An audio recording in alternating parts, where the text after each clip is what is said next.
Joined now by, safe to say, one of the president's most vocal critics these days, Congresswoman Maxine Waters of California. Congresswoman, welcome to you. Always good to see you. Thanks for being with me. You're welcome. Let me read your tweet from this morning. This is the most recent tweet from the Maxine Waters Twitter account. The president is a liar, his actions are contemptible, and I'm going to fight every day until he's impeached. What are the impeachable offenses, Congresswoman? Well, you know, our intelligence agencies have already confirmed that the Russians did hack into the DNC and to many of us who had to have our telephone numbers changed, etc.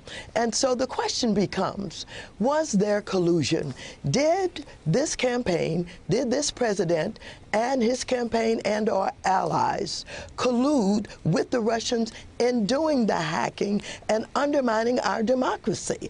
We know that Putin hated Hillary, that they worked in some ways to try and support Trump to get elected. They got what they want. We know that Tillerson, for example, who's never been in government before, who came from Exxon, negotiated a multi-billion-dollar deal with Putin to drill in the Arctic. And so we have enough information that leads us to, I think, a credible investigation to find out whether or not there was collusion and whether or not an oil deal is involved with all of this. You just started that by saying the question becomes, should we wait to call for impeachment until we have the answers to that question? Or some of the questions? I have not called for impeachment. You said I'm going to fight every day until he's impeached. That's what you tweeted. Yeah, but here's what I've said. Here's what I've said.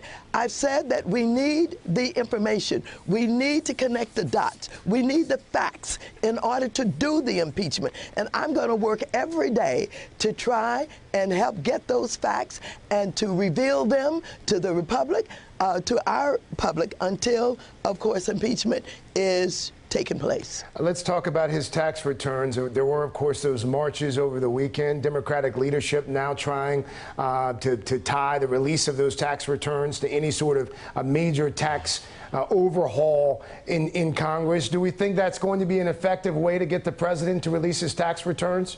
Oh, I don't think he has any intention of releasing his tax returns. I think that he believes he can go forward with reform without having to do it. He believes that he can get away with anything that he wants to get away with. But many of us have questions about whether or not he's paid any taxes at all, whether or not he has debt to those who could maybe compromise him or blackmail him. We need to know more about him and his business deals. As you know, the conversation and discussion about his conflicts of interest are constant.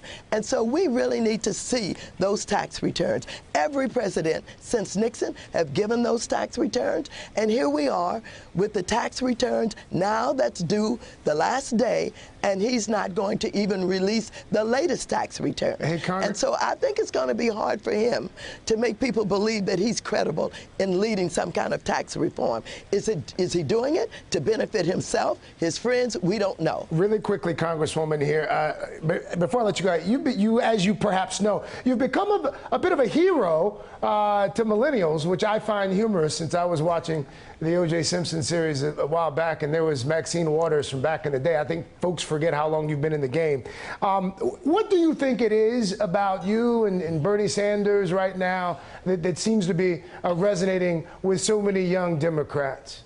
Well, I think the millennials have adopted me because they really do believe I speak truth to power.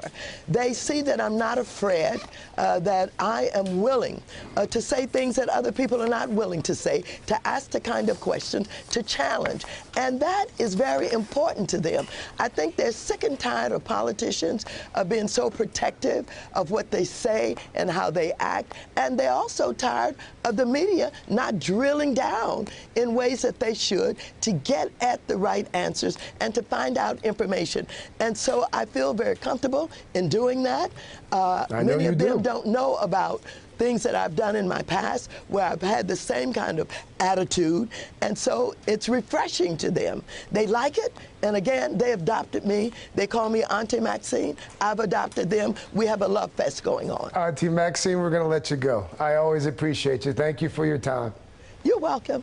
Hey there, I'm Chris Hayes from MSNBC. Thanks for watching MSNBC on YouTube. If you want to keep up to date with the videos we're putting out, you can click subscribe just below me or click over on this list to see lots of other great videos.